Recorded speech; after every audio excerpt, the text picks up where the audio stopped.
Welcome to PowerStop's installation guide to install brake pads and rotors on a Subaru Crosstrek. This covers the front and rear pad and rotor installation for the PowerStop kit number K7927.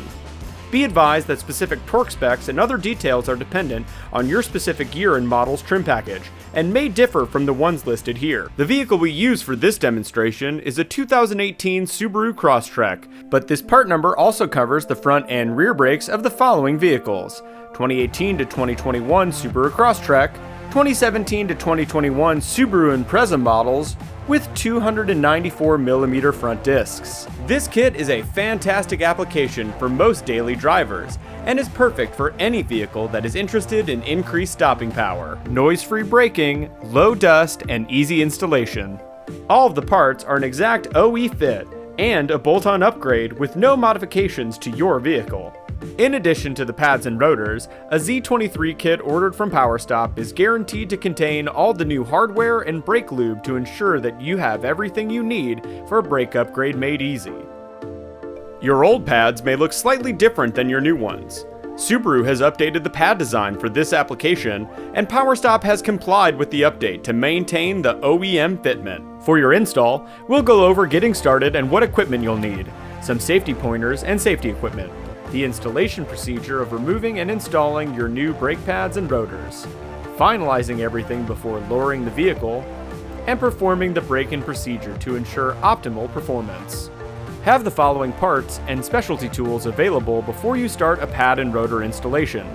You'll need PowerStop pads, PowerStop rotors, a bottle of brake fluid as specified in your owner's manual, brake component lube, a caliper piston clamp or C-clamp, a jack and jack stands rated for the weight of your vehicle, safety gloves and glasses, brake parts cleaner, a foot-pound torque wrench, a bottle of anti-seize, a wire brush, ratchet and socket size 13 and 21 millimeters, a breaker bar or pipe to extend your ratchet, and finally, you may need a pry bar or a rubber mallet to remove rusted-on parts.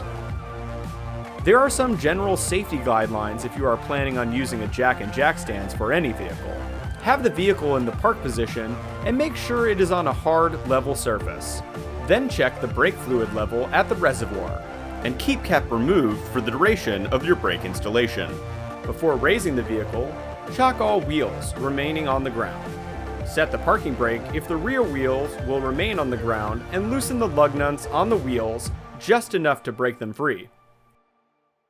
Now lift the vehicle and support it with jack stands using the proper jacking points as specified by the manufacturer. Please be aware that you should always use jack stands.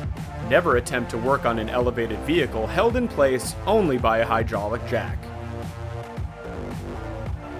Using a 21mm socket, remove the lug nuts and the wheel.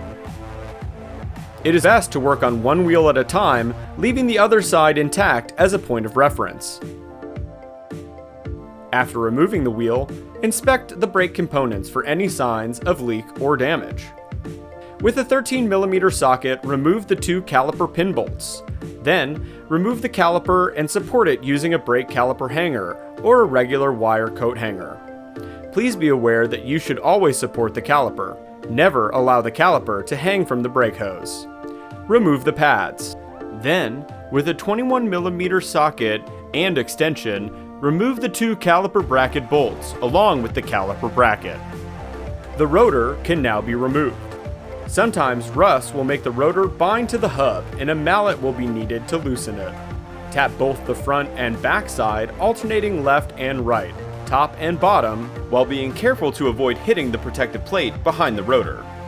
Before the next step, compressing back in your caliper piston, make certain the brake fluid is about half full. Monitor the fluid level while compressing your piston, as it may overflow. The piston has extended as the pad material wears. With new, thicker pads, you must return the piston back inside the caliper body to give the thicker pads room for installation. Using a piston compressor or a large C-clamp, place a used brake pad over the face of the piston to protect the surface from marring. Then begin compressing the piston. As you turn the handle on the clamp, it will increase pressure on the piston until it becomes flush with the surrounding metal. Push the piston in slowly to prevent unsafe back pressure and damage to the ABS modular, brake valving, or master cylinder. Monitor the brake fluid reservoir level while compressing the caliper pistons to make sure it does not overflow. Then, loosen and remove the piston compressor or C-clamp used. It may be necessary to drain some fluid from the master cylinder reservoir. Clean any rust off of the face of the hub matting surface with a wire brush and a hub cleaning kit. Dust or debris on the hub can cause rotor runout and lead to wheel vibration. Apply a thin film of anti-seize to the face of the hub, as this will make it easier to remove the rotor next time. Before installing the rotor, clean it with mild soap and water, then wipe it clean with a lint-free cloth. Now the new rotor can be installed. Please be aware when installing rotors, as we recommend checking the lateral runout. This will tell you if any variation exists between the rotor and the hub which it is mounted. Depending on the application, the maximum acceptable lateral runout can range from 3 to 5 thousandths of an inch. Click the link in description to find out more about lateral runout and if your new rotors are within OEM specifications. Remove the old hardware from the caliper bracket and use a wire brush to clean rust from areas where the pads or hardware contact the bracket. This helps ensure that the new hardware will sit correctly on the bracket. Then inspect and replace all hardware as needed, making sure to apply brake lube to the guide pins and pad contact points. Worn out or damaged hardware can lead to noise or poor brake pad performance. Install the caliper bracket and torque the caliper bracket bolts to the manufacturer's specifications of 59 foot-pounds for the front caliper. Apply a small amount of brake lube to the back of the pads where they contact the caliper. Please be careful to not get any brake lube onto the friction side of the pads. Then, install the new pads. Install the caliper, making sure not to twist the brake hose, and torque the caliper bolts to the manufacturer's specification of 19.9 foot-pounds. Install the wheel and lug nuts. Then lower the vehicle back onto the ground to finish tightening the lug nuts to the manufactured specified torque. Follow the proper tightening sequence based on the number of lug nuts used. For most, the sequence will be done in a star pattern to ensure the hub mounts to the wheel optimally. Before you begin the rear brake installation, you must once again jack up the vehicle following guidelines stated earlier in this video. Please use proper jacking points as laid out in your user manual, and also remember that jack stands must be used. Using a 21mm socket, remove the lug nuts and the wheel. It is best to work on one wheel at a time, leaving the other side intact as a point of reference.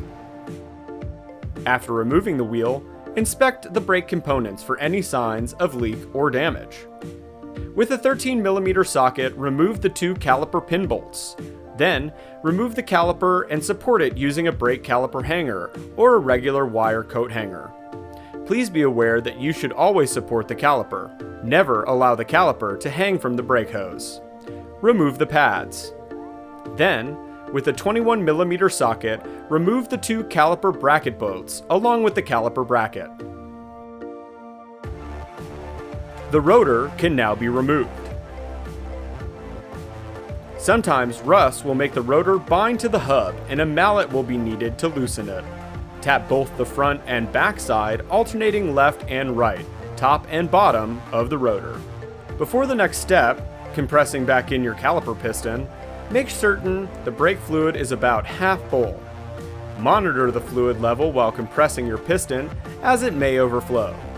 The piston has extended as the pad material wears. With new, thicker pads, you must return the piston back inside the caliper body to give the thicker pads room for installation.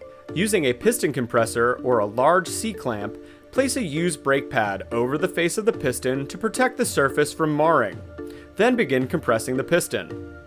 As you turn the handle on the clamp, it will increase pressure on the piston until it becomes flush with the surrounding metal. Push the piston in slowly to prevent unsafe back pressure and damage to the ABS modular, brake valving, or master cylinder. Monitor the brake fluid reservoir level while compressing the caliper pistons to make sure it does not overflow. Then, loosen and remove the piston compressor or C-clamp used. It may be necessary to drain some fluid from the master cylinder reservoir. Clean any rust off of the face of the hub matting surface with a wire brush and a hub cleaning kit. Dust or debris on the hub can cause rotor runout and lead to wheel vibration. Apply a thin film of anti-seize to the face of the hub, as this will make it easier to remove the rotor next time. Before installing the rotor, clean it with mild soap and water, then wipe it clean with a lint-free cloth. Now the new rotor can be installed. Please be aware when installing rotors, as we recommend checking the lateral runout. This will tell you if any variation exists between the rotor and the hub which it is mounted. Depending on the application, the maximum acceptable lateral runout can range from 3 to 5 thousandths of an inch. Click the link in description to find out more about lateral runout and if your new rotors are within OEM specifications. Remove the old hardware from the caliper bracket and use a wire brush to clean rust from areas where the pads or hardware contact the bracket. This helps ensure that the new hardware will sit correctly on the bracket. Then inspect and replace all hardware as needed, making sure to apply brake lube to the guide pins and pad contact points. Worn out or damaged hardware can lead to noise or poor brake pad performance. Install the caliper bracket and torque the caliper bracket bolts to the manufacturer's specifications of 48.7 foot-pounds for the rear caliper. Apply a small amount of brake lube to the back of the pads where they contact the caliper. Please be careful to not get any brake lube onto the friction side of the pads. Then, install the new pads.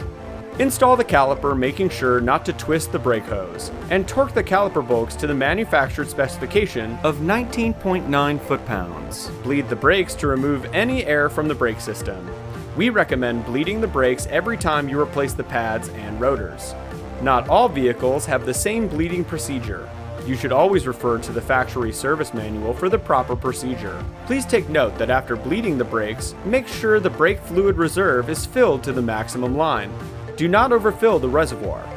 Install the wheel and lug nuts.